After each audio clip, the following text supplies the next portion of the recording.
Hi. അപ്പോൾ ഇന്ന് magic മഷ്റൂമിനെ പറ്റി പറയാം അല്ലേ? എന്നോട് ഒന്ന് രണ്ട് പേര് ചോദിച്ചൊരു കാര്യമാണ് മാജിക് മഷ്റൂമിനെ പറ്റി പറയുമോ? നോക്കൂ, ഈ വീഡിയോ ഒരു തരത്തിലും മാജിക് മഷ്റൂമോ അല്ലെങ്കിൽ അനുബന്ധ ഡ്രഗുകളോ ഉപയോഗിക്കാൻ പ്രോത്സാഹിപ്പിക്കുന്ന ഒരു വീഡിയോ അല്ല. So don't do it. Police ഇവിടെ ജയിലിലിടും. എനിവേ, ഈ സൈലോസൈബിൻ മഷ്റൂംസിനാണ് ഈ മാജിക് മഷ്റൂം എന്ന് പൊതുവെ അറിയപ്പെടുന്നത്.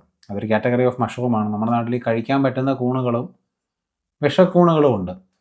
അതിൽ സൈക്കഡലിക് ആയിട്ടുള്ള ഡ്രഗ് അല്ലെങ്കിൽ ആ സൈക്കഡലിക് ട്രാൻസ് ഇൻഡ്യൂസ് ചെയ്യാനുള്ള കെമിക്കൽ കോമ്പൗണ്ട് നാച്ചുറലി ഉള്ള മഷ്റൂമുകളാണ് ഈ മാജിക് മഷ്റൂം അല്ലെങ്കിൽ സൈലോസൈബിൻ മഷ്റൂം എന്ന് പറയുന്നത്. സൈലോസൈബിൻ മാത്രമല്ല, വേറൊരു കാറ്റഗറി ഓഫ് ഒരു കെമിക്കൽ വരുന്ന ഒരു മഷ്റൂം ഇതേ എഫക്റ്റ് ക്രിയേറ്റ് ചെയ്യും.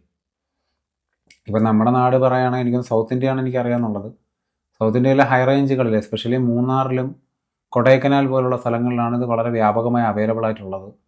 ഇവിടേക്ക് ഇപ്പോഴും സെല്ലിങ് നടക്കുന്നുണ്ട്. ഇല്ലീഗലായിട്ടാണ് സെല്ലിങ് നടക്കുന്നത്. ബേസിക്കലി ഇതിനെ നിരോധിക്കത്തക്ക ഒരു നിയമം നമ്മുടെ നാട്ടിലുള്ളതായിട്ട് എൻ്റെ അറിവിലില്ല. കാരണം ഇത് നാച്ചുറലി ഉണ്ടാകുന്ന ഒരു പ്രോഡക്റ്റാണ്. ആർക്കും കൃഷി ചെയ്ത് ഉണ്ടാക്കാൻ പറ്റും. എന്നാൽ പോലും കൃഷി ചെയ്തുണ്ടാക്കിയാൽ മാത്രമേ കേസ് ഉണ്ടാവുള്ളൂ. എന്നാൽ പോലും പ്രകൃതിയിലും കാടുകളിലും ഈ തണുത്ത വനത്തോട് ചേർന്ന് കിടക്കുന്ന മലകളിലൊക്കെ ഇത് ഓട്ടോമാറ്റിക്കലി വളരുന്ന ഒരു കൂണാണ്.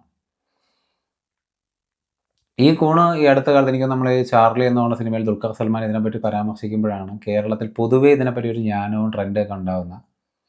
അതിനു മുമ്പേ അത്യാവശ്യം ഇതിനെപ്പറ്റിയൊക്കെ വായിക്കുകയും ഇത്തരം ഡ്രഗ് കാറ്റഗറിയെ പറ്റിയൊക്കെ ശ്രദ്ധിക്കുകയൊക്കെ ചെയ്യുന്ന ആളുകൾക്ക് അതിനെപ്പറ്റി നന്നായിട്ട് അറിയാമായിരുന്നു. ഓവറോൾ വേൾഡ് ഇതിന് നേരത്തെ നല്ല പ്രചാരണമുണ്ട്. എസ്പെഷ്യലി യൂറോപ്പ്, അമേരിക്ക പോലുള്ള രാജ്യങ്ങളിൽ.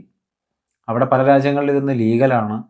ഇത് ഉപയോഗിക്കുന്നതിൽ തെറ്റൊന്നുമില്ല. അതിൻ്റെ പല റിസർച്ച് സെൻറ്റേഴ്സും അമേരിക്കയിൽ ഉൾപ്പെടെ ആങ്സൈറ്റി, ഡിപ്രഷൻ പോലുള്ള ട്രീറ്റ്മെൻറ്റുകൾക്ക് ഇത് മൈക്രോ ഡോസ് ചെയ്ത് കൊടുക്കാറുണ്ട്. ലൈക്ക് കെമിക്കൽ മെഡിസിൻസിന് പകരമായിട്ട് മൈക്രോ ഡോസിങ്ങിൽ ഈ സൈലോസൈബിന് എന്ന് പറയുന്ന മഷ്റൂമുകൾ കൊടുക്കാറുണ്ട്. അപ്പോൾ ഈ മഷ്റൂമുകൾ പലതും അവർ കൊടുക്കുമ്പോൾ മൈക്രോ ഡോസിങ് ആണ് ചെയ്യുന്നത്. നമ്മുടെ നാട്ടിലത് പലർക്കും മൈക്രോ ഡോസിങ് എന്താണെന്ന് പോലും അറിയില്ല. മൈക്രോ ഡോസിങ് ആണ് ചെയ്യുന്നത്. മൈക്രോ ഡോസിങ് ചെയ്ത് അവർ ഇതിൻ്റെ ഒരു ക്ലിനിക്കൽ ട്രയലാണ് നടന്നുകൊണ്ടിരിക്കുന്നത്. ഒരു കൺക്ലൂസീവ് ആയിട്ടുള്ള ഒരു എവിഡൻസോ ഒരു റിസർച്ച് റിസൾട്ടോ ഇതുവരെ വന്നിട്ടില്ല. സ്റ്റിൽ ഡെവലപ്പിംഗ് സ്റ്റേജിലാണ്. അതുകൊണ്ട് കൂടുതലൊന്നും അതിനെപ്പറ്റി ഞാൻ പറയുന്നില്ല. Let it all be. ഈ മാജിക് മഷ്റൂം ഉപയോഗിച്ച് കഴിഞ്ഞാൽ ബോധോദയം ഉണ്ടാകുമോ എന്നുള്ളതാണ് പലരുടെയും സംശയം. ബോധോദയം എന്താണെന്ന് തന്നെ പലർക്കും ഒരു കൺഫ്യൂഷൻ ഉള്ളത് കൊണ്ടാണ് ഇത്തരം ചോദ്യങ്ങൾ വരുന്നതെന്നാണ് ഞാൻ മനസ്സിലാക്കുന്നത്. ഇനി ആദ്യമേ നമുക്ക് അതിൻ്റെ ബേസിക്സ് പറഞ്ഞു തുടങ്ങാം.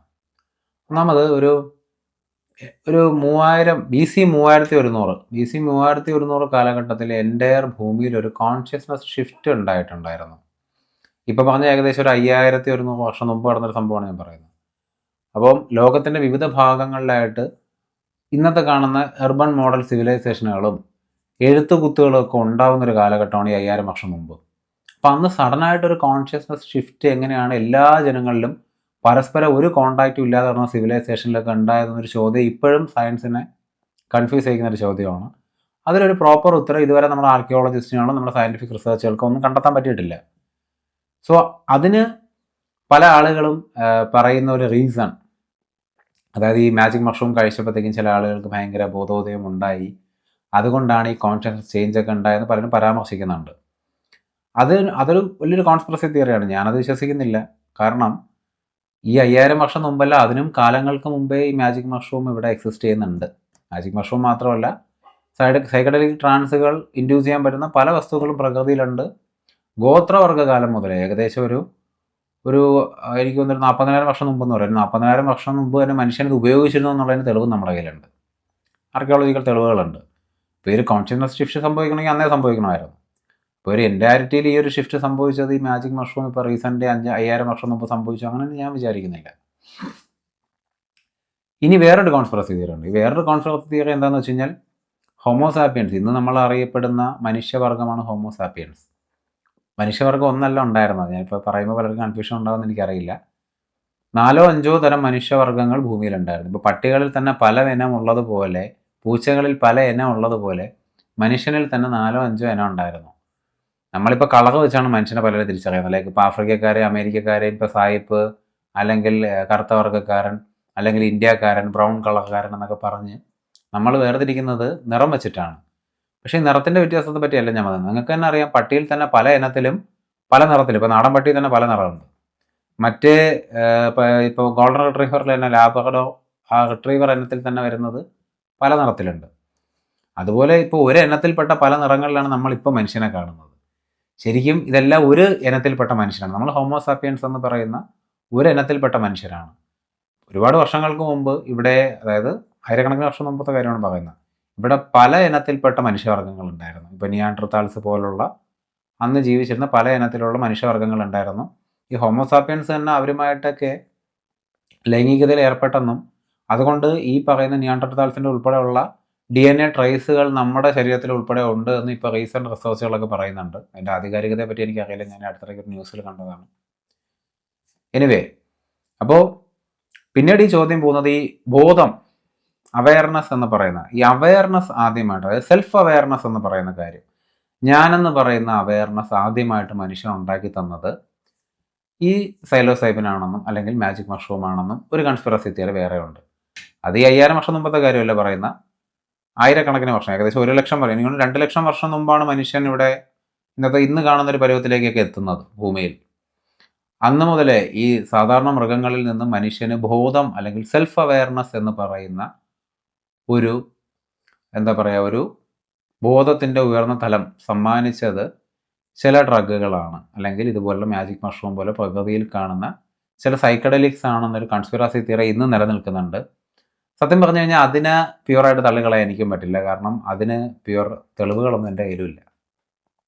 സയൻസ് പോലും ഇത് അംഗീകരിക്കണോ വേണ്ടയോ എന്ന് അറിയാൻ പറ്റാത്തൊരു പാതയിലാണ് ഇപ്പോൾ കടന്നു പോയിക്കൊണ്ടിരിക്കുന്നത്. കാരണം ഇറ്റ് ഈസ് പോസിബിൾ, സംഭവിക്കാം. കാരണം കോടിക്കണക്കിന് വർഷം മുമ്പ് ഭൂമിയിൽ ജീവൻ ഉണ്ടാവുമ്പോൾ ജീവൻ്റെ ഒരേ ഒരു ഉദ്ദേശം ഭൂമിയിൽ നിലനിൽക്കുക എന്നുള്ളതായിരുന്നു. അതായത് ജീവൻ്റെ ഉദ്ദേശം നിലനിൽക്കുക എന്നുള്ളതായിരുന്നു. ജീവൻ ഇവിടെ നിലനിൽക്കുക, സർവൈവൽ എന്ന് പറയുന്നത് മാത്രമായിരുന്നു ജീവൻ്റെ ഉദ്ദേശം. ജീവൻ വെള്ളത്തിൽ നിന്നും പിന്നെ പുറത്തേക്ക് വന്ന് മരമായി, ചെടിയായി, മൃഗങ്ങളായി, മനുഷ്യനായി നമ്മളിങ്ങനെ ആ ഒരു ഫ്ലോയിൽ പോയിക്കൊണ്ടിരിക്കുകയാണ്. അപ്പം ഓരോ ജീവനും ഇവിടെ അവതരിപ്പിക്കുമ്പോൾ ഈ ജീവൻ്റെ ഉദ്ദേശം മൾട്ടിപ്ലൈ ചെയ്യുക. മൾട്ടിപ്ലൈ ചെയ്യുന്ന എന്തിനാണ്, അല്ലെങ്കിൽ റീപ്രൊഡ്യൂസ് ചെയ്യുന്ന എന്തിനാണ്? നിലനിൽക്കാൻ. ജീവൻ ഇവിടെ നിലനിൽക്കണം. ജീവൻ ഇതുവരെയും സർവൈവ് ചെയ്ത് പോയി. ആ കാര്യത്തിൽ ജീവൻ അതിൽ പൂർണ്ണമായ വിജയമായിരുന്നു. കാരണം ഇപ്പോഴും ജീവൻ ഇവിടെ ഉണ്ട്, സ്റ്റിൽ ഹിയർ അല്ലേ, തളർന്നു പോയിട്ടില്ല. അപ്പോൾ ഈ ഒരു ജീവന് ഇവിടെ നിലനിൽക്കാൻ വേണ്ടി ബോധത്തിൻ്റെ ആവശ്യമൊന്നുമില്ല. അതായത് ഇപ്പം നമ്മൾ ഈ പറഞ്ഞ സെൽഫ് അവയർനെസ്സിൻ്റെ ആവശ്യമൊന്നുമില്ല. മനുഷ്യനല്ലാതെ തന്നെ എത്രയോ ജീവൻ്റെ അംശങ്ങൾ ഭൂമിയിൽ നിലനിൽക്കുന്നുണ്ട്. ചെടിയായി, മരമായി, മൃഗങ്ങളായിട്ടൊക്കെ നിലനിൽക്കുന്നുണ്ട് അല്ലേ, പക്ഷിയായിട്ടൊക്കെ. അവരെല്ലാം സെൽഫ് അവെയർ അല്ല. സെൽഫ് അവെയർ ആയിട്ട് ഇവിടെ ഒരുപാട് കാലം ജീവിച്ച ഒരേ ഒരു ജീവി എന്ന് പറയുന്നത് മനുഷ്യനാണ്. അപ്പം മനുഷ്യന് മാത്രം എന്തുകൊണ്ട് ഈ സെൽഫ് അവെയർനെസ് ഉണ്ടായി? കാരണം ഭൂമിയിലുണ്ടായ, എവല്യൂഷൻ പ്രകാരം ഭൂമിയിലുണ്ടായ ജീവന് നിലനിൽക്കാനോ മൾട്ടിപ്ലൈ ചെയ്യാനോ സെൽഫ് അവെയർനെസ്സിൻ്റെ ആവശ്യമുണ്ടോ എന്നൊരു ചോദ്യം ഇപ്പോഴും ഉണ്ട്. കാരണം ഇപ്പോഴതുണ്ടെന്ന് പറയാൻ പറ്റില്ല. കാര്യം എന്താണെന്ന് വെച്ച് കഴിഞ്ഞാൽ ഇപ്പോഴും മനുഷ്യനല്ലാത്ത വേറെ ജീവജാലങ്ങളൊക്കെ ഇവിടെ നിലനിൽക്കുന്നുണ്ട് സെൽഫ് അവെയർനെസ് ഇല്ലാതെ. They have survived all these years അല്ലേ. അപ്പോൾ മനുഷ്യന് മാത്രം എന്തുകൊണ്ടായിരിക്കും പ്രകൃതി ഒരു കോൺഷ്യസ്നസ് അല്ലെങ്കിൽ ഒരു സെൽഫ് അവെയർനെസ് എന്ന് പറയുന്ന ഒരു പ്രോസസ്സ് അല്ലെങ്കിൽ ആ ഒരു പാതയിലേക്ക് നയിച്ചത്? നമുക്ക് ഇതും എവല്യൂഷൻ്റെ ഭാഗമാണെന്നാണ് നമ്മുടെ എവല്യൂഷൻ തിയറിയൊക്കെ പറയുന്നത്. പക്ഷേ അങ്ങനെയാണെങ്കിൽ എന്തുകൊണ്ട് മനുഷ്യൻ മാത്രം എന്നൊരു ചോദ്യം ഇവിടെ നിലനിൽക്കുന്നുണ്ട്. സത്യം പറഞ്ഞാൽ കുറച്ചും കൂടി സെൽഫ് അവെയർനെസ് മനുഷ്യൻ മാത്രമല്ല, ഈ ചിമ്പാൻസി, ഗൊറില്ല പോലുള്ള പ്രൈമേറ്റ്സിൽ പലതിലും ഈ സെൽഫ് അവെയർനെസ്സിൻ്റെ പാറ്റേൺസ് ഒക്കെ കണ്ടെത്തിയിട്ടുണ്ട്. ശാസ്ത്രം പ്രൂവ് ചെയ്ത കാര്യമാണ് അതൊക്കെ. അപ്പോൾ അവരും മനുഷ്യനെയും തമ്മിൽ വേർതിരിച്ചത്, മനുഷ്യൻ ഇത്രയും ബുദ്ധി ഉണ്ടാക്കി തന്നത് അല്ലെങ്കിൽ ബോധം ഉണ്ടാക്കി തന്നത് ഈ മാജിക് മഷ്റൂമാണ്, അല്ലെങ്കിൽ ഇതുപോലത്തെ പ്രകൃതിയിലെ ചില മരുന്നുകളാണ് എന്നൊരു പരാമർശം ഇവിടെ നിലനിൽക്കുന്നുണ്ട്. അതിനെ പൂർണ്ണമായി ഖണ്ഡിക്കാൻ നമ്മുടെ ഇപ്പോൾ സയൻസിന് സാധിച്ചിട്ടില്ല. അപ്പോൾ മനുഷ്യൻ ഇവിടെ ഈ സെൽഫ് അവെയർനെസ് വന്നതുകൊണ്ട് എന്ത് വ്യത്യാസമാണ് ഉണ്ടായതെന്ന് ഞാനും ആലോചിക്കാറുണ്ട്. സത്യം പറഞ്ഞാൽ ജീവൻ്റെ ഒരു പർപ്പസ് ഞാൻ പറഞ്ഞല്ലോ, നിലനിൽക്കുക എന്നുള്ളതാണ്, മൾട്ടിപ്ലൈ ചെയ്യുക എന്നുള്ളതാണ്. പക്ഷേ ഈ ഒരു സെൽഫ് അവെയർനെസ് അല്ലെങ്കിൽ കുറച്ചുകൂടെ വാസ്റ്റ് ആയിട്ടുള്ളൊരു ബോധം, അവെയർനെസ് അല്ലെങ്കിൽ കോൺഷ്യസ്നെസ് മനുഷ്യനുണ്ടായപ്പോൾ മനുഷ്യനിലുണ്ടായ വ്യത്യാസം എന്താണെന്ന് വെച്ച് കഴിഞ്ഞാൽ നമ്മൾ സർവൈവലിനെ പറ്റി മാത്രമല്ല കൺസേൺ ആവുന്നത് അല്ലേ, നമ്മൾ മറ്റു പല കാര്യങ്ങളെപ്പറ്റിയും കൺസേൺ ആവാൻ തുടങ്ങി. നമുക്കൊരു മനുഷ്യനിപ്പോൾ ജനിച്ചു കഴിഞ്ഞാൽ അവൻ്റെ ഉദ്ദേശം ജനിച്ച ഉടനെ കുറേ ആഹാരം കഴിക്കണം, ജീവൻ നിലനിർത്തണം, കുറച്ച് ലൈംഗിക ബന്ധത്തിലൊക്കെ ഏർപ്പെട്ട് കുറച്ച് കുട്ടികളുണ്ടാക്കി മൾട്ടിപ്ലൈ ചെയ്യണം. ഇത് മാത്രമാണോ മനുഷ്യൻ്റെ ലക്ഷ്യം? ഒരിക്കലല്ല. പക്ഷേ ഒരു 90% മൃഗങ്ങളൊക്കെ ഈ പാറ്റേൺ ആണ് ഫോളോ ചെയ്യുന്നത്. മനുഷ്യൻ മാത്രം അത് ഫോളോ ചെയ്യാറില്ല. മനുഷ്യന് മറ്റ് താല്പര്യങ്ങളുണ്ട്. മനുഷ്യനെ എക്സ്പ്ലോർ ചെയ്യണം, ജീവിക്കണം എന്ന് പറയുന്ന ഒരു സംഭവം മനുഷ്യനുണ്ട്. മനുഷ്യന് സെക്സോ മൾട്ടിപ്ലിക്കേഷനോ ഒന്നുമില്ലെങ്കിലും വളരെ സ്വസ്ഥാവസ്ഥയിൽ എൻജോയ് ചെയ്ത് പ്രകൃതി ആസ്വദിച്ച് യാത്രകൾ ചെയ്ത് ഭക്ഷണം കഴിച്ച് സന്തോഷിച്ച് ജീവിക്കാനുള്ളൊരു പോസിബിലിറ്റി ഇവിടെ ഉണ്ട്. ഹാപ്പിനെസ് എന്ന് പറയുന്ന ഒരു കാര്യം മനുഷ്യൻ്റെ ഉള്ളിൽ വിടർന്നിട്ടുണ്ടായിരുന്നു. അതുപോലെ സ്നേഹം, പ്രണയം എന്ന് പറയുന്ന ഒരു സാധനം മനുഷ്യൻ്റെ ഉള്ളിൽ ഉണ്ടായിട്ടുണ്ടായിരുന്നു. അപ്പോൾ ഈ ഒരു ലെവൽ ഓഫ് കോൺഷ്യസ്നെസ്സിലേക്ക് റൈസ് ചെയ്ത ഒരു സാധനമാണോ മാജിക് മഷ്റൂം എന്നുള്ളതിന് ആണെന്നും അല്ലെന്ന് ഇപ്പോൾ പ്രൂഫൊന്നുമില്ല. എനിവേ, മാജിക് മഷ്റൂമിൻ്റെ വേറെ കുറച്ച് ഫാക്ടേഴ്സിനെ പറ്റി ഞാൻ പറയാം. അതായത്, ഞാൻ നിങ്ങളോട് പറയും, ഒരിക്കലും മാജിക് മഷ്റൂം ഉപയോഗിക്കരുത് എന്ന് പറയും. ഇറ്റ്സ് എൻ അൺവാണ്ടഡ് തിങ് ആണ് ശരിക്കും. ഈ സൈക്കഡലിക്സ് കൊണ്ട് ആത്മീയ അനുഭവം, ഞാൻ ആദ്യമേ പറഞ്ഞല്ലോ, ഇവിടെ ബോധോദയം കിട്ടുമോ ഇല്ലെന്നുള്ളതാണ് ചോദ്യം. ആത്മീയ അനുഭവം സൈക്കഡലിക്സ് ഉപയോഗിച്ചത് കൊണ്ട് ഉണ്ടായ ഒരുപാട് ആളുകൾ ഈ ഭൂമിയിലുണ്ട്. അതിനിപ്പോൾ ഈ മാജിക് മഷ്റൂം തന്നെ ആവണമെന്നില്ല. LSD പോലുള്ള കെമിക്കൽ ഡ്രഗുകൾ ഇത് എഫക്റ്റ് ക്രിയേറ്റ് ചെയ്യും. അപ്പോൾ ഈ മാജിക് മഷ്റൂം നാച്ചുറലായിട്ട് കഴിച്ചവനും പിന്നീട് അല്ലാതെ LSD ആക്സിഡൻ്റലായിട്ട് നമ്മുടെ ശാസ്ത്രജ്ഞരിൽ ഒരാൾ കണ്ടുപിടിച്ചപ്പോൾ അത് ഉപയോഗിച്ച ആൾക്കാരും ഉണ്ട്. എനിക്കൊന്ന് ആ LSD കണ്ടുപിടിച്ച ടീമിൽ തന്നെ ഉണ്ടായിരുന്നൊരു വ്യക്തിയായിരുന്നു. പിന്നീട് അദ്ദേഹം ബാബ രാംദാസ് എന്നാണ് അറിയപ്പെട്ടത്. നീം കരോളി ബാബയുടെ വലിയ ഭക്തനായിരുന്ന, നീം കരോളി ബാബ എന്ന് പറയുന്ന ഹനുമാൻ്റെ അവതാരം എന്നൊക്കെ വിശ്വസിക്കുന്ന ആ മഹാവ്യക്തിയെ ലോകം മൊത്തം പ്രചരണം കൊടുത്ത, ലോകം മൊത്തത്തിന് അദ്ദേഹത്തെ അറിയിച്ച ബാബ രാംദാസ് എന്ന് പറയുന്ന വ്യക്തി ഈ സൈക്കഡലിക് റിസർച്ച് ടീമിലുണ്ടായിരുന്ന വ്യക്തിയാണ്. അദ്ദേഹം LSD യൂസ് ചെയ്യുകയും അദ്ദേഹത്തിന് മഹാ അനുഭവങ്ങളൊക്കെ ഉണ്ടായി. ആ അനുഭവങ്ങളിൽ നിന്നാണ് അദ്ദേഹത്തിൻ്റെ ആത്മീയ യാത്ര ആരംഭിക്കുന്നത്. അങ്ങനെ ഈസ്റ്റിലേക്ക് അദ്ദേഹം വരികയും പിന്നെ ഇന്ത്യയിലെത്തി. ഇന്ത്യയിലൊക്കെ കുറേ അലഞ്ഞു തിരിഞ്ഞിട്ടാണ് അദ്ദേഹം ഈ പറയുന്ന നീം കരോളി ബാബയുടെ അടുത്ത് എത്തിയത്. പിന്നീട് അദ്ദേഹത്തിൻ്റെ ലൈഫ് എൻ്റയർലി ട്രാൻസ്ഫോം ആയിപ്പോയി. അതിനുശേഷം അദ്ദേഹം LSD ഉപയോഗിക്കുന്നത് നിർത്തുകയും ചെയ്തു. നോക്കൂ, LSD ആയിരുന്നു യഥാർത്ഥ അവിടുത്തെ ആത്മീയത എന്നുണ്ടെങ്കിൽ അദ്ദേഹം അത് മരിക്കുന്നവർ ഉപയോഗിച്ചായിരുന്നു. പക്ഷേ അദ്ദേഹം പിന്നീട് അത് ഉപയോഗിച്ചിട്ടില്ല. ഈ നീം കരോളി ബാബ അദ്ദേഹത്തിൻ്റെ കയ്യിൽ നിന്ന് 3 LSD ടാബ് മേടിച്ച്, അത് ഒരു ആനയെ വീഴ്ത്താൻ കേപ്പബിലിറ്റിയുള്ള LSD ടാബ് മേടിച്ച് കഴിച്ചിട്ട് ഒരു കുലുക്കവും ഇല്ലാതിരുന്നതായിട്ടൊരു സംഭവം അദ്ദേഹം വിവരിക്കുന്നുണ്ട്. അത് പിന്നീട് എപ്പോഴെങ്കിലും ഞാൻ ഒരു വീഡിയോയിൽ ചെയ്യാം. എനിവേ, ഇതുപോലെ തന്നെ ഒരു സിമിലർ LSD അനുഭവം ഉണ്ടായിട്ടുണ്ട്. ലോകത്തിലെ ഏറ്റവും വലിയ ഈ ക്രിസ്ത്യാനിറ്റിക്കെതിരെയൊക്കെ ഭയങ്കരമായി ആക്രോശിച്ചുകൊണ്ടിരുന്ന സാം ഹാരിസ് എന്ന് പറയുന്ന ഒരു ഏത്തിസ്റ്റ്. അദ്ദേഹം ലോക പ്രശസ്തനായിരുന്നു. അദ്ദേഹത്തിൻ്റെ ഒരു LSD അനുഭവം അദ്ദേഹത്തിൻ്റെ ജീവിതം അല്ലാതെ മാറ്റിക്കളഞ്ഞു. അദ്ദേഹം ഇപ്പോഴും ഓർഗനൈസ്ഡ് റിലീജിയനൊക്കെ എതിരാണെങ്കിൽ പോലും ഇവിടെ സ്നേഹം എന്ന് പറയുന്ന തരത്തിലുള്ള ഒരു കോൺഷ്യസ് ലെവലുണ്ട്. അതായത് ഒരു ഹയർ സ്റ്റേറ്റ് ഓഫ് കോൺഷ്യസ്നെസ് ഉണ്ടെന്നും മെഡിറ്റേഷനും മറ്റ് പ്രാക്ടീസുകൾക്കും ഇതൊക്കെ അച്ചീവ് ചെയ്യാൻ നമ്മളെ സഹായിക്കുന്നു അദ്ദേഹം വിശ്വസിക്കുന്നു. അദ്ദേഹം അതിൽ നിന്ന് പ്രചാരണം കൊടുക്കുന്നുണ്ട്. ഇപ്പോഴും അദ്ദേഹം ഓർഗനൈസ്ഡ് റിലീജിയൻസിനെതിരാണ്. പക്ഷെ എന്നിരുന്നാൽ പോലും അദ്ദേഹം ഇതെല്ലാം ലൈക്ക് ഒരു അൾട്ടേർഡ് ലെവൽ ഓഫ് കോൺഷ്യസ്നെസ്, അല്ലെങ്കിൽ ഒരു ഉയർന്ന ബോധതലം, അല്ലെങ്കിൽ ഒരു പ്യുവർ അവയർനെസ് എന്ന് പറയുന്ന ഒരു സ്റ്റേറ്റ് ഉണ്ടെന്ന് അദ്ദേഹം വിശ്വസിക്കുന്നു. അദ്ദേഹം അത് LSD യൂസ് ചെയ്തപ്പോൾ എക്സ്പീരിയൻസ് ചെയ്തതാണ് പറയുന്നത്. ഇതൊക്കെ LSD ആണ്, ഇതെല്ലാം കെമിക്കൽസിനെ പറ്റിയാണ് ഞാൻ പറയുന്നത്, മാജിക് മഷ്റൂം അല്ല. ഇനി മാജിക് മഷ്റൂമിലേക്ക് വരാം. മാജിക് മഷ്റൂം ഒരു സിമിലർ എഫക്റ്റാണ് ഉണ്ടാകുന്നത്, പക്ഷേ ഇത് നാച്ചുറലായിട്ട് പ്രൊഡ്യൂസ് ചെയ്യുന്ന ഒരു സാധനമാണ്. ഈ മാജിക് മഷ്റൂമിനുള്ള സൈഡ് എഫക്റ്റുകൾ തന്നെ ആദ്യം പറയാം. നോക്കൂ, നിങ്ങൾക്ക് ആങ്സൈറ്റി, ഡിപ്രഷൻ അല്ലെങ്കിൽ ഷിസോഫ്രനിയ, ബൈപോളാർ ഡിസോർഡറുകൾ ഉള്ള വ്യക്തിയാണെങ്കിൽ ഒരു തവണ മാജിക് മഷ്റൂം ഉപയോഗിച്ചാൽ തന്നെ ഇത് ഭയങ്കരമായിട്ട് കൂടാനും ബാഡ് ട്രിപ്പാണ് കൂടുതൽ സംഭവിക്കാൻ സാധ്യതയുള്ളത്. പ്രത്യേകിച്ച് നമ്മുടെ ചുറ്റുപാടുകൾ എങ്ങനെയാണ്. നമ്മളിപ്പോൾ ഈ ഫോറിനിൽ പലരും ഇത് കഴിക്കുമ്പോൾ ഇതേ സമയത്ത് തന്നെ എന്താ പറയുക, ഇത് ഗൈഡിങ് റിട്രീറ്റുകൾ നടത്തും. അതായത് ചിലർക്ക് ഈ ഒരു ട്രീറ്റ്മെൻറ്റിൻ്റെ ഭാഗമായിട്ട് അല്ലെങ്കിൽ ഒരു തെറാപ്പി ആയിട്ട് ഈ മാജിക് മഷ്റൂം കഴിക്കാൻ കൊടുക്കാറുണ്ട്. പക്ഷേ അപ്പോൾ അവരെ കൂടെ ഇരുന്ന് അവരെ ഗൈഡ് ചെയ്ത് ഇതൊരു ബാഡ് ട്രിപ്പ് ഇതിന് പുറത്ത് വരാൻ വേണ്ടി നയിക്കുന്ന ഒരു കാഴ്ചപ്പാടുള്ള ആളുകളുണ്ട്. അതിൻ്റെ സെൻറ്റേഴ്സ് ഉണ്ട് അവിടെ. ഗവൺമെൻറ് അറിഞ്ഞുകൊണ്ട് നടക്കുന്ന സെൻറ്റേഴ്സ് ഉണ്ട് ഫോറിനിൽ. നമ്മുടെ നാട്ടിൽ അതില്ല. നമ്മുടെ നാട്ടിൽ നമ്മൾ ഏതെങ്കിലും കാട്ടിലോ മലയിലോ പോയിട്ട് ഇതൊക്കെ വാരി തിന്നു കഴിഞ്ഞാൽ നമ്മുടെ കിളി പോകുമെന്ന് മാത്രമല്ല, ഭയങ്കരമായ ഭയം നമ്മുടെ ഉള്ളിലുണ്ടാകും. ഭയം, പ്രത്യേകിച്ചും മാനിക് ഡിപ്രഷൻ ഉള്ള ആളുകൾക്ക് മാനിക് എപ്പിസോഡുകളും ബൈപോളാർ ഡിസോർഡർ ഉള്ള ആളുകളിൽ സൈക്കോസിസും ഒക്കെ ഇൻഡ്യൂസ് ചെയ്യാൻ ഇത് ഭയങ്കരമായിട്ട് സഹായിക്കും. ശരിക്കും പ്യുവർലി പറഞ്ഞാൽ വട്ടായി പോകും. ഈ വട്ടിൻ്റെ ഒരു പ്രശ്നം എന്താണെന്ന് വെച്ച് കഴിഞ്ഞാൽ, ഈ മറ്റ് പല ഡ്രഗുകളും പോലെ അല്ല മാജിക് മഷ്റൂം. മാജിക് മഷ്റൂമിൻ്റെ പ്രത്യേകത, മാജിക് മഷ്റൂമിന് ഡിപ്പെൻഡൻസ് ഇല്ല. അതായത് ഇപ്പം ചില ഡ്രഗുകൾ അല്ലെങ്കിൽ ഒരു സിഗരറ്റ് പോലും നമ്മൾ ഒരിക്കൽ ഉപയോഗിച്ച് കഴിഞ്ഞാൽ പിന്നെ പിന്നെ പിന്നെ പിന്നെ നമുക്കത് ഉപയോഗിക്കാനുള്ള ടെൻഡൻസി കൂടിക്കൊണ്ടിരിക്കും. പക്ഷേ മാജിക് മഷ്റൂമിൻ്റെ പ്രത്യേകത എന്താണെന്ന് വെച്ച് കഴിഞ്ഞാൽ, ഇതുവരെ ഒരു റിസർച്ചിലും പ്രൂവ് ചെയ്യാത്തൊരു കാര്യമാണ്, നമ്മൾ എത്ര തവണ റിപ്പീറ്റഡ്ലി ഉപയോഗിച്ചാലും അതിന് അഡിക്ഷൻ ഉണ്ടാവുമെന്ന് പ്രൂവ് ചെയ്തിട്ടില്ല. പക്ഷേ ഇത് ഒരുപാട് തവണ ഉപയോഗിക്കേണ്ട കാര്യമൊന്നുമില്ല. ഈ മറ്റ് പല ഡ്രഗുകളും ഇൻക്ലൂഡിങ് സിഗരറ്റ് അല്ലെങ്കിൽ കഞ്ചാവ്, ഇതെല്ലാം കണ്ടിന്യൂസ്ലി ഉപയോഗിക്കുമ്പോൾ നമ്മുടെ ബ്രെയിൻ ഒരു ഡിറ്റീറിയറേഷൻ ഉണ്ടാവും, ഡെഫിനറ്റായിട്ട് ഉണ്ടാവും. പ്രത്യേകിച്ചും ഈ കഞ്ചാവിൽ ഫാസ്റ്റായിട്ടുണ്ടാവും. സിഗരറ്റിൽ നിക്കോട്ടിന് പിന്നെയും ഒരു ന്യൂട്രോപിക് ആണെന്നെങ്കിലും പറയാം. എനിവേ, ഇപ്പോൾ ഇതുപോലെ സ്ലോലി ബ്രെയിൻ ഭയങ്കരമായിട്ട് ഡീജനറേറ്റ് ചെയ്യുന്ന വേറൊരു സാധനമാണ് ആൽക്കഹോൾ. എനിവേ മാജിക് മഷ്റൂമിൻ്റെ ഒരു പ്രത്യേകത എന്ന് വെച്ചാൽ മാജിക് മഷ്റൂം ഇങ്ങനെ ബ്രെയിൻ സെൽസിനെ ഡിറ്റീരിയറേറ്റ് ഒന്നും ചെയ്യത്തില്ല. പക്ഷേ ഒറ്റ നിമിഷം കൊണ്ട് തന്നെ നമ്മുടെ പെർസ്പെക്റ്റീവ് ആൾട്ടർ ചെയ്ത് കളയും. നമുക്ക് ഭ്രാന്തായി പോവാം. ഭ്രാന്തായി പോകാമെന്ന് വെച്ച് കഴിഞ്ഞാൽ നിങ്ങൾ വിചാരിക്കുമോ ഒരു പരീക്ഷണമല്ലേ, ഒരു തവണ ഒന്ന് ട്രൈ ചെയ്ത് നോക്കാമല്ലോ എന്ന് നിങ്ങൾ വിചാരിക്കുകയാണെന്ന് വിചാരിക്കുക. ഒരു തവണ മതി, നിങ്ങളുടെ പേഴ്സണാലിറ്റി തന്നെ മാറിപ്പോയിരിക്കുക. അതാണ് മാജിക് മഷ്റൂമിൻ്റെ ഒരു പ്രത്യേകത. നിങ്ങൾ ഒരു തവണ മാജിക് മഷ്റൂം ഉപയോഗിച്ചാൽ തന്നെ നിങ്ങളുടെ എൻ്റയർ പേഴ്സണാലിറ്റി തന്നെ മാറിപ്പോകും. നിങ്ങൾ വേറൊരു വ്യക്തിയായി പോകും.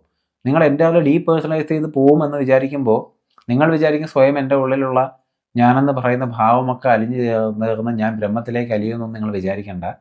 നിങ്ങൾ ഈ വ്യക്തിത്വത്തിൽ നിന്ന് മറ്റൊരു വ്യക്തിത്വത്തിലേക്ക് അൾട്ടർ ചെയ്യും. ചിലപ്പോൾ അത് വളരെ മോശം വ്യക്തിത്വമായിരിക്കും. ചിലപ്പോൾ ഇപ്പോൾ അത്യാവശ്യം സന്തുലിതാവസ്ഥയിൽ പോകുന്ന നിങ്ങളുടെ മനസ്സ് ടോട്ടലി ഒരു മാനസിക നില തെറ്റിയ വ്യക്തിയുടെ മനസ്സിലേക്ക് മാറുകയും ഒരു തവണത്തെ ഉപയോഗം കൊണ്ട് തന്നെ മാറിയെന്നിരിക്കും. ഒരിക്കലും തിരിച്ചു വരാൻ സാധ്യതയില്ല. ഫോർ എക്സാമ്പിൾ, നിങ്ങളൊരു കഞ്ചാവ് ഉപയോഗിച്ച് കഴിഞ്ഞാൽ അല്ലെങ്കിൽ ഒരു ആൽക്കഹോൾ ഉപയോഗിച്ച് കഴിഞ്ഞാൽ അതിൻ്റെ ഹാങ് ഓവറും അതിൻ്റെ ഹൈ പോയി പിന്നെ ഹാങ് ഓവറും കൂടെ കഴിയുമ്പോഴേ ഏകദേശം നമ്മൾ പഴയ അവസ്ഥയിലൊക്കെ എത്തും. പക്ഷേ മാജിക് മഷ്റൂമിൽ അത് തിരിച്ചെത്താനുള്ള സാധ്യത വളരെ കുറവാണ്. പിന്നെ ഈ മാജിക് മഷ്റൂമിൻ്റെ ഒരു എഫക്റ്റ് എന്ന് പറയുന്നത് എനിക്ക് നമ്മളത് കഴിച്ചൊരു ഏകദേശം ഒരു 20-25 മിനിറ്റ് കഴിയുമ്പോഴാണ് അതിൻ്റെ എഫക്റ്റ് സ്റ്റാർട്ട് ചെയ്യുന്നത്. അതൊരു 6 മണിക്കൂർ വരെ നീണ്ടിരിക്കും. ചില കേസസിൽ ഓവർഡോസ് ആണെങ്കിൽ ഒരു 13 മണിക്കൂർ വരെ നിൽക്കും എന്നാണ് പറയുന്നത്. നമുക്കതിൽ കൂടുതൽ സമയം നിൽക്കുന്നതായിട്ട് തോന്നും. കാരണം ഇതൊരു ടൈം അൾട്ടർ ചെയ്യും. നമ്മുടെ പെർസ്പെക്റ്റീവ്, സൈക്കോളജിക്കൽ ടൈമിൻ്റെ പെർസ്പെക്റ്റീവ് കംപ്ലീറ്റ്ലി അൾട്ടർ ചെയ്ത് കളയും. അതുകൊണ്ട് ഇത് എത്ര നേരം നമ്മുടെ ബോഡി നിൽക്കുന്ന നമുക്കറിയില്ല. ചിലപ്പോൾ 6 മണിക്കൂർ കൊണ്ട് നമുക്കൊരു 5 ദിവസം പോയ പോലെയൊക്കെ തോന്നിയെന്നിരിക്കും. അതുകൊണ്ട് ദയവ് ഇത് പരീക്ഷിക്കാതിരിക്കുന്നതാണ് നല്ലതെന്ന് ഞാൻ വീണ്ടും പറയുകയാണ്. ഞാനിത് പറഞ്ഞാലിത് കുറേ പേര് പരീക്ഷിക്കുന്നതൊക്കെ എനിക്കറിയാം. ഇനി അതിൻ്റെ സൈഡ് എഫക്ട്സ് മനസ്സിലാക്കിയിരിക്കാനാണ് ഞാൻ പറയുന്നത്. അതുപോലെ തന്നെ മാജിക് മഷ്റൂമിൻ്റെ മറ്റൊരു പ്രശ്നം എന്താണെന്ന് വെച്ച് കഴിഞ്ഞാൽ ഈ മാജിക് മഷ്റൂം നമുക്ക് ഇല്ലാത്ത ചില വിഷ്വൽ ഓഡിറ്ററി ഹാലൂസിനേഷനുകൾ തരും. ചിലപ്പോൾ ഇല്ലാത്ത ശബ്ദങ്ങളൊക്കെ കേൾക്കും, ഇല്ലാത്ത കാഴ്ചകളൊക്കെ കാണും. ചിലപ്പോൾ കാണുന്ന കാഴ്ചകൾക്ക് ഭയങ്കര ഭംഗിയുണ്ടാവും. അതുപോലെ ചിലപ്പോൾ ഒരു വ്യക്തിയുടെ ചുറ്റും നമ്മൾ ഓറയൊക്കെ കണ്ടെന്നിരിക്കും. നമ്മൾ ചിലപ്പോൾ ആ ഓറ ഇതിൻ്റെ എഫക്റ്റ് പോയാൽ സ്ഥിരമായിട്ട് കാണാൻ തുടങ്ങിയെന്നൊക്കെ വരും. ചിലപ്പോൾ നമുക്ക് നമ്മുടെ ദൈവത്തിനെയൊക്കെ കണ്ടെന്നിരിക്കും. നമ്മൾ ഏത് ദൈവത്തിലാണോ വിശ്വസിക്കുന്നത് അല്ലെങ്കിൽ ഏത് ഗുരുവിലാണോ വിശ്വസിക്കുന്നത് അവരെയൊക്കെ നമ്മൾ നേരിട്ട് കണ്ടെന്നിരിക്കും. അവർ വന്ന് ചിലപ്പോൾ നമ്മളോട് പറയും നിങ്ങൾ തിരഞ്ഞെടുക്കപ്പെട്ട വ്യക്തിയാണ്, നിങ്ങൾ പോയി ലോകത്തെ രക്ഷിക്കൂ. അല്ലെങ്കിൽ പണ്ട് ഒരു മലയാളത്തിലെ ഒരു ഫേമസ് ഡയറക്ടറല്ല സ്ക്രിപ്റ്റ് റൈറ്റർ, എനിക്ക് തോന്നുന്നു നീലാകാശം പച്ചക്കടൽ ചുവന്ന ഭൂമി എന്ന സിനിമയിലെ സ്ക്രിപ്റ്റ് റൈറ്റർ ഡ്രഗിൻ്റെ ഇൻഫ്ലുവൻസിൽ ഒരു സ്ത്രീയെ പീഡിപ്പിക്കാൻ ശ്രമിച്ചപ്പോൾ അദ്ദേഹത്തിനെ പോലീസ് അറസ്റ്റ് ചെയ്തപ്പോൾ അദ്ദേഹം പറഞ്ഞു അദ്ദേഹത്തിനോട് അദ്ദേഹം ഡ്രഗ് ഉപയോഗിച്ച സമയത്ത് ദൈവം എന്ന് പറഞ്ഞു 7-8 പാപങ്ങൾ ചെയ്യൂ, അതിലൊരു ഒന്നാമത്തെ പാപത്തിന് പിടിക്കപ്പെട്ടു ഈ പാവം. അതുപോലെയൊക്കെ നിങ്ങൾക്ക് തോന്നിയെന്നിരിക്കാം. Okay, it is pure hallucination. Already ഇപ്പം നിങ്ങൾ ഈ ആത്മീയതയുടെ ഇതുമായിട്ട് ലിങ്ക് ചെയ്താണ് ഈ ഡ്രഗുകളെ കാണുന്നതെങ്കിൽ നിങ്ങൾ മനസ്സിലാക്കുക, നമ്മൾ ഈ കാണുന്നത് തന്നെ ഒരു ഇലൂഷനാണെന്നാണ് പൊതുവെ പറയുന്നത്. ഇത്തരം ഡ്രഗുകൾ യൂസ് ചെയ്യുന്നതുകൊണ്ട് ഈ ഇലൂഷനെ കുറച്ചും കൂടി ബെറ്റർ ഇലൂഷൻ ആക്കാനോ അല്ലെങ്കിൽ കൂടുതൽ ഡെപ്തിലേക്ക് ഇലൂഷനകത്തേക്ക് പോകാനോ മാത്രമേ നിങ്ങളെ സഹായിക്കുകയുള്ളൂ. ഈ വിഷ്വലും ഓഡിറ്ററി ആയിട്ടുള്ള ഹാലൂസിനേഷൻ നടക്കുമ്പോൾ ചിലപ്പോൾ ദൈവമൊക്കെ ഒന്ന് നിങ്ങളോട് പറഞ്ഞു തന്നിരിക്കും, നീ പോയി അത് ചെയ്യ്, ഇത് ചെയ്താൽ മഹാ അത്ഭുതങ്ങൾ സംഭവിക്കുന്നതൊക്കെ പറയുന്നതായിട്ട് നിങ്ങൾക്ക് തോന്നും. But it's not reality. നമുക്കൊരു ചെറിയ വിഭാഗം ആളുകൾക്ക് മാജിക് മഷ്റൂം ഉപയോഗിച്ചതുകൊണ്ട് നല്ല അനുഭവങ്ങളൊക്കെ ഉണ്ടായിട്ടുണ്ടില്ലെന്ന് ഞാൻ പറയുന്നില്ല. ഇത് കാരണം എല്ലാത്തിനും 2 വശമുണ്ട്. പക്ഷേ മെജോറിറ്റി ബാഡ് എഫക്റ്റാണ് സംഭവിക്കുന്നത്. എസ്പെഷ്യലി ഞാൻ പറഞ്ഞല്ലോ, ഒരു സ്റ്റേബിൾ ആയിട്ടുള്ള മനസ്സ്, ഒരു സാത്വിക മനോഭാവമില്ലാത്ത, സ്റ്റെബിലിറ്റി ഉള്ളൊരു മനസ്സില്ലാത്ത, എസ്പെഷ്യലി മാനസികമായ പിരിമുറുക്കങ്ങൾ നേരിടുന്ന അല്ലെങ്കിൽ ആങ്സൈറ്റി, ഡിപ്രഷൻ, ബൈപോളർ പോലുള്ള അസുഖങ്ങൾ നേരിടുന്ന ആൾക്കാർ ഇത് ഉപയോഗിച്ച് കഴിഞ്ഞാൽ വിപരീത ഫലം ഉണ്ടാകുമെന്ന് മാത്രമല്ല അവർ എൻ്റയർലി മനസ്സ് കയ്യിൽ നിന്ന് പോകുന്നിരിക്കും. നമുക്ക് ഇനിയിപ്പോൾ നിങ്ങൾ ഇതിൽ നിന്നൊരു കുഴപ്പമില്ലാതെ വെളിയിൽ വന്നെന്നാലും അപ്പോഴും you are not out of the illusion അല്ലേ. യഥാർത്ഥ ബോധോദയം എന്ന് പറയുന്നത് ഇതുപോലെ അനുഭവങ്ങൾ ക്രിയേറ്റ് ചെയ്യുന്ന പ്രോസസ്സല്ല. യഥാർത്ഥ ബോധോദയം എന്ന് പറയുന്നത് ഒരു അനുഭവവും ഇല്ലാതാക്കുക, നമ്മുടെ ഉള്ളിൽ അനുഭവിക്കുന്ന വ്യക്തിയെ ഇല്ലാതാക്കുക എന്നുള്ളതാണ് കാര്യം. സൈലോസൈബിൻ പോലുള്ള ഡ്രഗുകൾ നമ്മുടെ ഉള്ളിലെ പേഴ്സണാലിറ്റി അൾട്ടർ ചെയ്യുമ്പോൾ അത് നമ്മുടെ ഉള്ളിൽ ഞാനെന്ന് പറയുന്ന ഭാവത്തിനെ ഡിസോൾവ് ചെയ്യാൻ സഹായിക്കില്ല.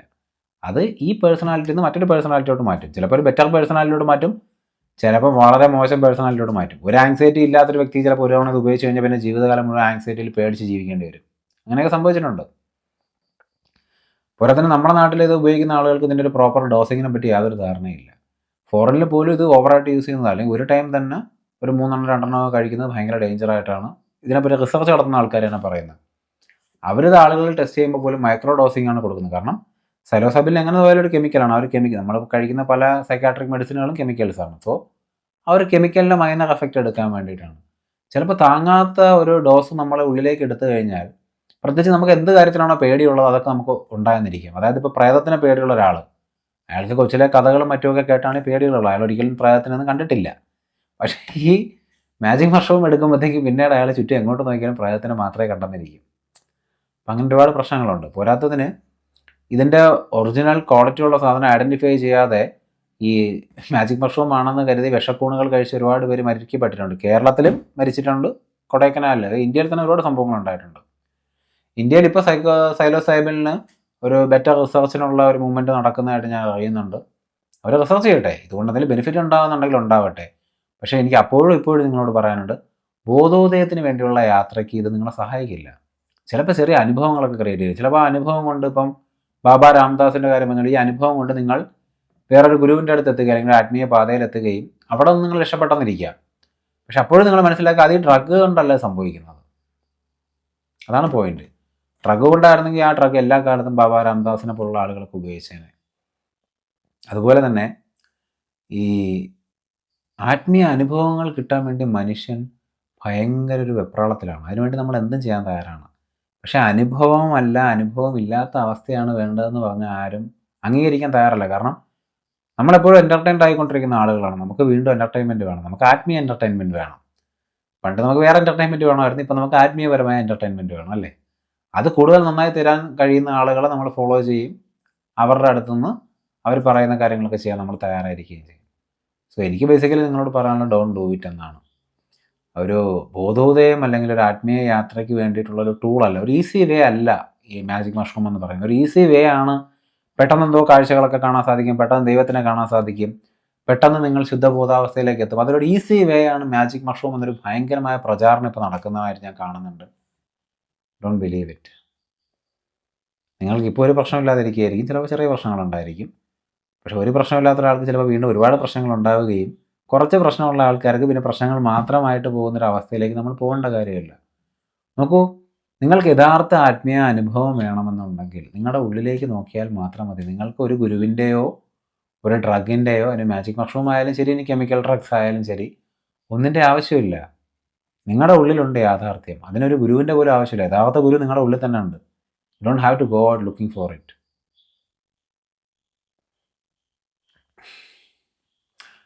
Okay, thank U.